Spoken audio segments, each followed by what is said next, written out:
Fix that again. All right, and we're 3, 2, 1, and we're back. Welcome to Talking Through the Media, your home for entertaining news and reviews by fans for fans. Remember to like and subscribe and send those questions and comments. We want to hear them. I'm your host, Chris Fagan, and joining me today is Amy Newman. Amy, how are you? Oh, good. Thanks for having me, Chris. Joining you from day I don't know of my California quarantine out here, and thank you for giving me something to pretend time still has meaning. Very happy to be here. Anything to I guess just take our minds off going. This is like I look at these now as like little mini vacations once a week. These episodes. So without further ado, let's get in. So, guys, if you are new to the channel, I want to tell you about this is the part of the show where we do a segment called "Why Is That Trending?" So me and Amy will pick some topics throughout the week to talk about on the show. And to submit your own topics to us, just email us mail@t3medias.com. Just mail@t3medias.com. And if we pick your topic, we will talk about it right here at the top of the show, which we're about to get into right now. So, Amy, what is the first trending topic today? All right. Well, Rolling Stone revealed that unfortunately Billie Eilish's family's home address was leaked online. 3 fans showed up in a single day, including a creepy older guy who'd driven from San Diego. Apparently, Billie had a bodyguard sleep in the living room for a while in case of emergency. But discussing the stalker and people showing up at her house, Billie says it was really traumatizing. I completely don't feel safe in my house anymore, which sucks. I love my house. So obviously that was very traumatizing. What do you think about that, Chris, about Billie having her address leaked and the fans trying to show up? I honestly thought when I was shocked when I read this, I thought that I heard that when she started winning the Grammys and things like that, that she moved, which obviously she did. She got a new house and whatnot for the family. It's something that she was probably very proud of. Her and her brother working on. They make these songs together and they accomplished this great deal of reaching these heights and popularity and fame, and you want to give it back, to your family and say, "Mom, Dad, thank you for all the food and the shelter over the years, and I want to put you in this nice house." And then, oh, by the way, who is that in the front yard? It's got to be the scariest thing, and I hope she's not in a situation. Well, I'm thinking she might have to move again, which is probably gonna suck. So that was the first thing I thought of. Because I am a realtor and I'm thinking, I just moved here. I don't want to have to move again. So I thought it was pretty sad. It's scary. And I couldn't believe it when I saw it. What crossed your mind when this, because she's a young girl and think about how bad it could have gotten. That was my first thought. Just that, that's got to be about the scariest thing you can go through. And then to be going through that as a teenager. Everything I feel like that girl's gone through, and she just recently turned 18. It's like, I can't imagine trying to deal with all that. I did just see, I believe they successfully got a restraining order against one of the stalkers who's been especially aggressive. So that's good, especially now. It's like, I don't want anybody near me, let alone creepy someone who's like sneaking out. Like, put a mask on at least, my God. He drove from far to just, I guess it reminded me of when Britney Spears first turned 18. I don't know if you were a fan back then, but it was, I was. I remember I was. You can. It was on the news. She just turned 18. It was like a bunch of creepy dudes were like, "Okay, guys, this is it. We have our chance now." It was the weirdest thing I remember about Britney Spears. That poor thing. Honestly, Billie Eilish seems to be handling it well. Like, God bless anybody who comes out of that and keeps on trucking. Like, I just know how hard it was to be, 17, 18, 19 years old, just as a girl with no fans, no friends. It was still hard. I can't imagine that level of, scrutiny and fandom around you. Hopefully, like you said, she's keeping a good head on her shoulders and now staying safe. But the question is, guys, what do you think about this whole? Did you read about this? Where Did you read about it on, were you online or on Twitter or something like that? Did a friend come up to you or call you up and say, hey, did you hear about this with Billie Eilish? Let me know what you guys thought about it. Maybe we'll talk about it on the next segment of We Got Your Mail. And let's talk about the next trending topic. So is it who does that? Is it me? Oh, okay. Let me talk about the next trending topic. So WWE superstar and face of the company, Becky Lynch, made a major announcement on Monday Night Raw by revealing that she is now expecting a baby with her fiance Seth Rollins and releasing her championship belt to the number one contender, Asuka. I almost said a different name. So I don't know, Amy, I don't know if you were a wrestling fan at all, if you watched any of the female wrestlers lately, but have you seen or heard of the women's revolution in the WWE? I've dabbled in wrestling. It's not my thing, but I have friends who love it, and anytime I watch it, I'm like, all right, this is pretty cool. And I love the ladies. I love those wrestling ladies. They're so cool. I always watch it, and I'm just like, maybe I could. And I like try to do a push up, and I'm like, or I said, I don't even know the difference. That's how bad I am. I'm like, I'm doing push ups. Everybody's like, that's not. So they're amazing. Good for her. I've been watching wrestling for a while now, and in recently I've been more involved with the females because as that women's was it evolution revolution began, and because back in the day it used to be when the women were wrestling, then people would get up out of their seats. Oh, I guess it's time to have a bathroom break. But now women are being more respected. They're not just looked at as models who were pretending to wrestle. They are actually athletes and wrestlers. Wrestling background first, and then if everything else second, if that makes sense. And the reason why I thought this was a interesting topic to talk about was because, well, since the quarantine, I haven't been really watching that much WWE lately because I feel like the live audience, is a member of is a character itself of the WWE universe. So with that empty arena, I'm just not into it. But I love it. It feels like some weird postmodern drama. Yeah. It's so weird.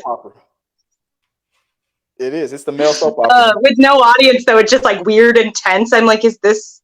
I feel like I'm watching some like strange theater history thing. I feel like I snuck in the middle of rehearsal. Like, am I supposed to be here? It's weird. But even though they weren't in front of an audience, the show must go on. They did a pay-per-view with something called Money in the Bank, where these number one contenders have a match where it's a ladder match where there's a briefcase at the top hanging from the ceiling, and whoever gets to it first pulls the briefcase down from the rope. That inside the briefcase is a contract to face whoever the champion is during when the upcoming main event pay-per-view called WrestleMania comes up. And this week, the wrestler whose name is Asuka, she won yesterday. I didn't see it, but that's what I heard. And she won the Money in the Bank ladder match, got the contract, and on Monday, Becky Lynch made her announcement. Everybody thought that she was going to call. They didn't know what she was going to say. Maybe it was a retirement. Maybe she was injured. Something was up. So I saw the video where she asked the winner, Asuka, to come to the ring. She wanted to give her a message. She had her briefcase, that Money in the Bank briefcase, in the middle of the ring, and she said, "You don't know this, but when you fought off all those other ladies to climb that ladder and get that briefcase, you weren't just getting a briefcase for a chance to win the belt." And then she opens the briefcase up, and the belt is in there. She said, "You actually won the belt." And she was shocked. She thought it was a trick. She didn't know. It was some good acting, and it was kind of I was like, what the hell is going on?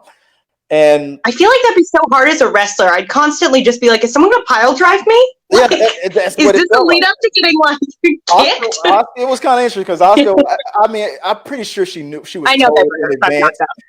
She was probably told in advance that she was what was really going on, and she was told to act, or maybe sometimes they do surprise them. So she played the part and was like, "What? Okay, is this real? What's going on?" And the line that Becky Lynch. And now this is the funny thing about Becky Lynch is that she is. When I say she's the face of the company, I mean that she, to me, feels like usually a man is the face of the company. The Rock or Stone Cold. That's the person John Cena. This is the person that whenever the company is going to do a big promotion, this is the wrestler we put out first. Becky Lynch is pretty much the most popular wrestler out there today, and the female wrestler to have this level of popularity. So I feel like she's the face of the company right now. So when she said this line, you go ahead, you take this belt, you go out there and you be a warrior because I'm about to be a mother. I'm not gonna lie, I got a little like, oh my god, I had a little moment there. So And ladies, you can have it all. You can be a mama and you can pile drive. and it but was don't do it at the same time. Oh yeah, don't wrestle while pregnant. I feel like that might be. Oh yeah, once that happens, that's it. You're immediately you have to stop performing. You can no longer be on the road. And she's happy. She's having her baby with her fiance, who is also the champion of the men's division.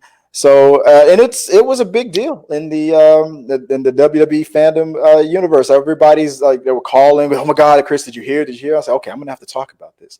Like I said, I didn't know if you were a wrestling fan. Have you ever been to an event? Like, I've been to a WrestleMania. You went to WrestleMania? Which one? Which? I think SummerSlam. I've been to SummerSlam, not WrestleMania, but I have been to SummerSlam. I sound like I'm lying now. I just don't. It was years and years and years ago. How did you? But I did go to a. How did you feel about that event?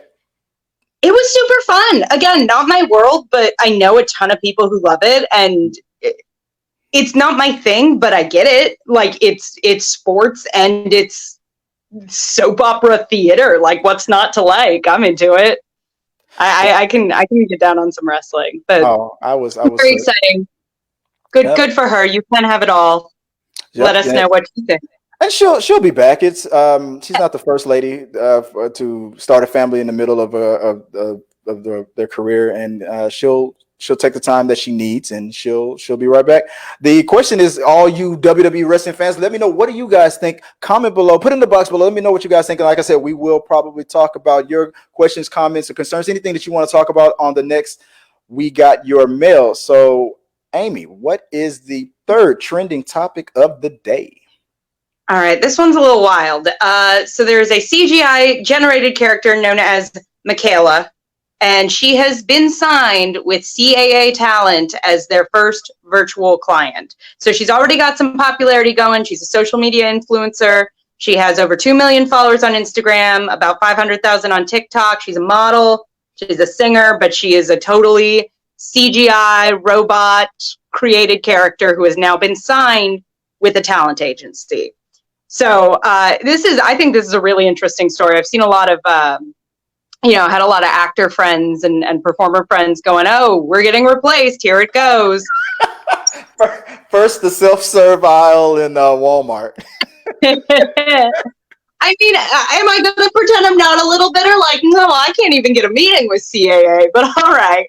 You should totally do your Joe impression. Like, can I just say something? and just tell them exactly how you feel about that. Did you research is it Michaela or Lil Michaela? I looked through her Instagram and stuff. I feel like, honestly, and I could be wrong, 10 years from now someone might send me this video and be like, you thought this was a trend, this was a fad, but I don't know. I personally feel like it's all I mean, she does have those 2 million followers, but I feel like a lot of the comments and stuff are people going, oh, that's weird. Like, she's a person, but she's fake.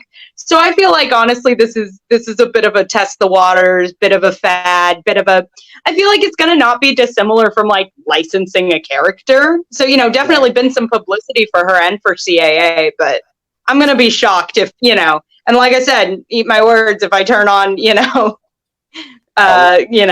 some show next month and she's on it, and I will be bitter.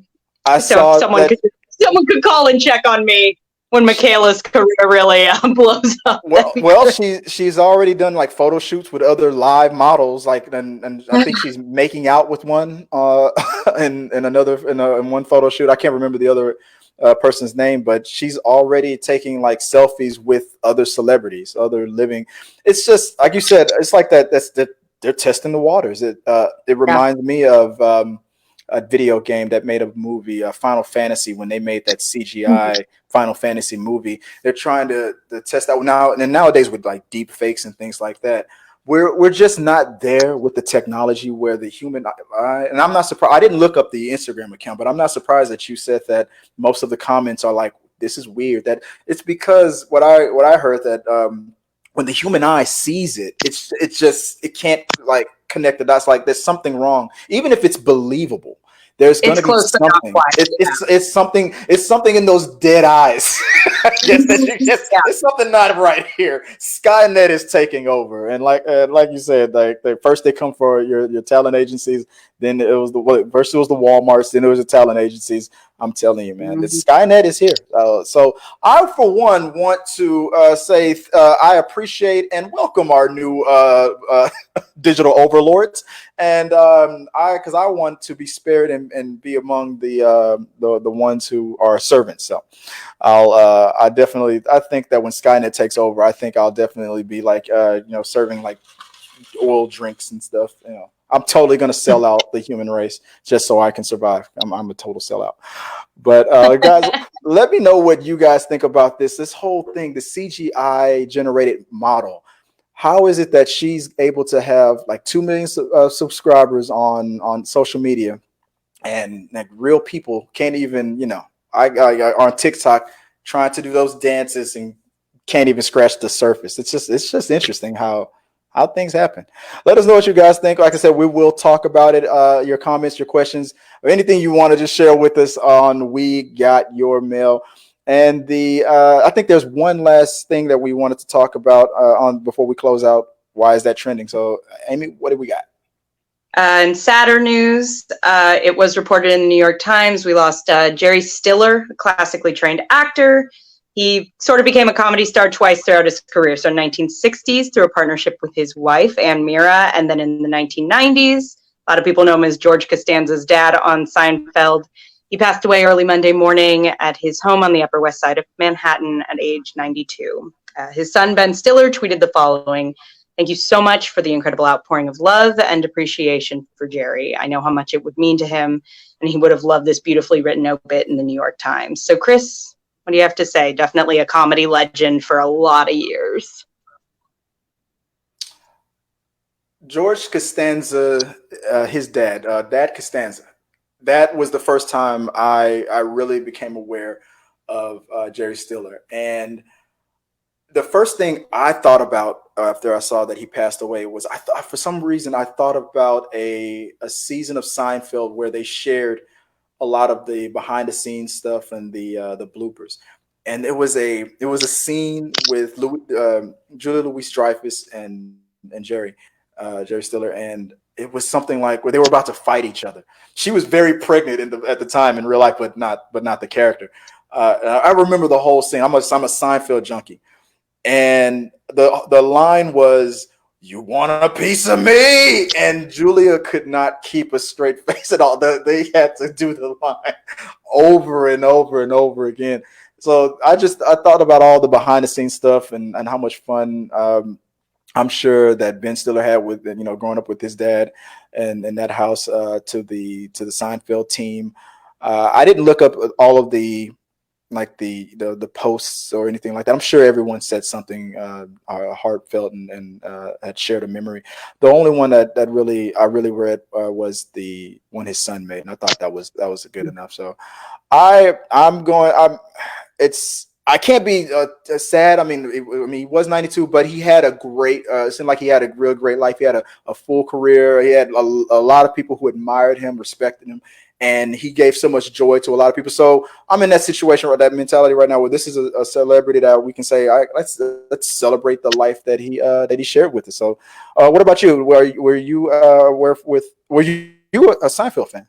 Yeah, I definitely kind of grew up on Seinfeld, and we actually just last night rewatched the Serenity Now, Serenity Now, And he's so unbelievably funny. Like one of those people you just obviously he's hilarious, but I feel like he's been in so much good stuff, and like growing up on Seinfeld, you kind of take for granted just how funny he is, and to sort of be the standout funny on one of the funniest sitcoms of all time is no easy feat, but definitely a very, very full, very great career. Just one of those great working actors where he'd pop up and you'd be like, oh, he's great. obviously leaves behind a great comedy legacy with his son, but definitely someone we will miss. Oh yeah, Yeah, I see him pop up in things. I saw a lot of people saying the Serenity Now quote. I think I tweeted something about the that he gave us a Festivus for the rest of us, something like that, with the. Oh, my boyfriend every Christmas now just comes in and goes, "The airing of grievances." With that, I actually did that when I worked overseas. I was like the technician. I had coordinators that worked with me, and then I had to lead meetings. So I would always start it off with, "Let's do the airing of grievances." I don't know what the hell I was thinking doing that. I probably got written up by calling it that for some real reason, but it was just funny to me. It was like my little inside joke. But I allow people to get things off their chest. We didn't do the feats of strength or anything like that, but it was some good times. But guys, let us know what you guys think about Jerry Stiller and his career. Was Seinfeld the first time you were introduced to this man? I've got to admit, I wasn't familiar with any of his earlier works, but I became a super fan of him and throughout the 90s and beyond. So let us know what you guys think about that. Comment below, and we might discuss it on We Got Your Mail. And speaking of which, We Got Your Mail, I know we only have a few minutes, but we'll get through as many of the questions or the comments as we can. If we go over, then we'll finish the rest off on a separate show this week that we'll probably put on Saturday. But for We Got Your Mail, how do you submit a question to We Got Your Mail? Well, it's pretty easy. Well, all you have to do is just comment on one of the YouTube videos right here on the channel. As a question or comment, whatever it is, we'll answer a question or we'll respond to a comment if we so choose. And you can also send in your comments to any of our social media at T3 Medias on Twitter, Instagram, TikTok, wherever you can find us on social media. And like I said, if it's one of the questions that we definitely got to answer, we will answer it right here. And if it's one of those comments that we feel we must respond to, this is the spot where we're going to do it. And we actually do have a couple of those comments that we're definitely Michaela's been bugging us like crazy. She has so many followers. I don't know. Like, girl, you just signed a CAA loan. I could not do a We Got Your Mail for her, but we get this Twitter beef with the robot. And that's it. That's 2020. That's the only place this can go from here. That's 2020 right now. So let's get into the very first. What is the first question or comment that we have on We Got Your Mail? I love this so much on TikTok from OK Shark in response to my video chatting about the Bechdel test, piece of media with two named female characters talking to each other, saying this is one of the reasons why the Barbie movies are great. Did you want to? No arguments here, girl. No, I don't. How do you expand on just correctness? That's true. You got Barbie, you got Midge, you got Skipper, the whole fam's there. Ken, he's there. Listen, I owned like 85 Barbie dolls and one Ken. We didn't need to talk about Ken. Thank you, OK Shark. Correct and true. I have to admit, there is a Barbie on I think it's on Netflix. There is a show that I don't think it has new episodes coming out, but there was one show where it was like a reality TV show for Barbie. It was, and for some reason my kids caught it. My daughter, she was the one who caught it. But it's one of those TV shows where boy or girl, even I remember I'm hearing it in the background and I'm like, this is a funny cartoon. Wait, what is this? Am I watching Barbie? And talk about passing the Bechdel test. You're right. I mean, it was very entertaining. I don't know how many seasons it had, but it was like a reality show for Barbie and her dream. I think it was called the Dream House. I just remember the jingle. But Barbie gets she gets a lot of crap for the body image stuff, which that's a whole nother conversation. But the whole point of Barbie is always like, hell yeah, you can be an astronaut and a teacher. And, the whole point of Barbie is like, yes, young ladies, go get it. You don't have to you can like clothes and shoes and be cute and live your dreams. Ken will be there. Ken will wait. He doesn't even have a penis. So exactly. Where's he going to go? You know what I mean? Exactly. Let's see. Moving right along. Let's go let me go to the next one. If I have it up, so I'll knock it out for you. I don't want to make you do all the reading unless you want to. Limit for But the day. from JFS the reviewer, he writes us on Twitter. If you were in charge of making a movie based off of a video game, which would it be? Or if you had a chance to remake a failed video game movie, how would you make it better? Let's see. If I was in charge of remaking a video game, I'm gonna have to think about this. What did you think of any video game I movies think that? the first thing that leapt to mind of like that's a cool world that I think could expand into a movie, it'd be like Legend of Zelda. Just one I grew up on and really always like loved the world of it. And it's like, what if there was just like a really dope fantasy movie based on that? Yeah, I remember a couple of years ago they created a fake Legend of Zelda trailer. It was an April Fool's joke. It debuted on an April 1st, and I this hate when trailer they came do out, that. I'm like, no, where and is it? it looked so good. It looked so good. You're gonna have to Yeah. look it up. If I was in charge of a video game movie, well, they're already doing Mortal Kombat. Which video game would it be? Mhm. Making they're already rebooting or redoing Mortal Kombat. I don't know. You're probably right. I would have to come back to Legend of Zelda after. I think they're afraid to touch Legends of Zelda after the success of the Lord of the Rings and whatnot. I think they're just afraid to go back to those types of movies because they know that Yeah. it's going to get compared to the Lord of the Rings. But you're right. I'm going to probably agree with you on that. I would say either that or Roblox. I mean, if the Lego movie could be a success, why not Roblox? I mean, that's probably the one I Frogger. would go with. I want Frogger. Fast and I, Furious I, style Frogger. That's my actual answer. which Too Frogger? too Frogger. Too fast, It too can work. Frogger. Call us Universal. I'm pitching it. We got a winner. We got a winner here. Too Okay, Fast, what's Too the next Frogger, one? starring Too Michaela too as Frogger. too fast, too Frogger. That's perfect. What's All right. the third question? Oh boy, we got a doozy from No Diggity regarding the Buffy reboot. It looks like saying the new show is going to be the new Charmed. It's going to be awful, but will be praised because the leads are black. Josh is not writing this new reboot. He's off doing a new show. A black woman is writing the new show. Which is Chris, which I'm going to is let you handle this one because, okay. well, speaking as a Buffy, hardcore Buffy fan. I mean, he is right. The lead writer is black, but I mean, that's not the reason why it's going to be praised. It's going to probably be one of another reason why it might be panned by a few people, by some people. Yeah. But ever since the whole like Ghostbusters thing, happened, everybody wants to say, why does it have to be these identity politics? Why does it? But and I don't want to go because I know I'm still trying to get you to watch Buffy, but there have been plenty of different Slayers that even in the Buffy show. I mean, whenever a Slayer dies, another one comes into the another one is picked to be the new Slayer. So even in the Buffy TV show, there have been black Slayers. So this is nothing new. So I'm like Josh People love Whedon, to say, yeah. they just love to Sorry. just pick on it. Yeah, people love to say it's identity, they're trying to be so politically correct. It's like, did you watch the original thing at all? Like, people.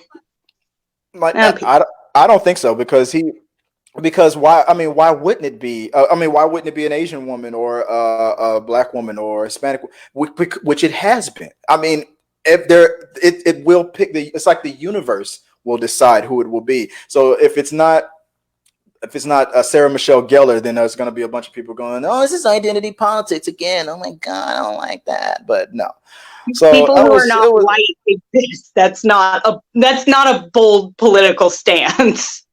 I mean, that's I mean, it is what it is. But no diggity. I mean, like I said, you're only. I mean, all you're doing is just You're just pointing out the reasons why you probably won't watch the show. You're not pointing out anything that's saying that this is why the show is not going to be good. So that's just, I guess that's just your thing. No diggity, no doubt. And it's sad that you got such a cool name, because you make me want to sing that song, but I can't understand that comment. But everybody has the right to. Can you give that name to someone we like more? Right.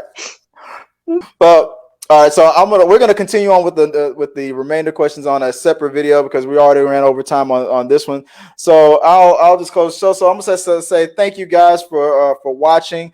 If you like what you see here, just remember to hit the like, subscribe button, support the channel, become a subscriber, send us your questions and comments for us to read on We Got Your Mail. You can also follow us on Twitter, Facebook, and Instagram at T3 Medias. I'm Chris Fagan. Thank you, Miss Amy Newman. Amy Newman, who believes all women about what they say when they say they fed or did not feed their husband to a large cat. And of course, if you can always find her on social media, believing all women. Not my house, please. Exactly, on social media only, not anywhere else. But that's the show, guys. I appreciate it. And as you all know, that this episode was videoed in front of a live studio audience of parents who need a little background noise to shield their children from what's really going on behind closed doors. Thanks, guys. It has ever recapped. They'd be like, wow, that was amazing.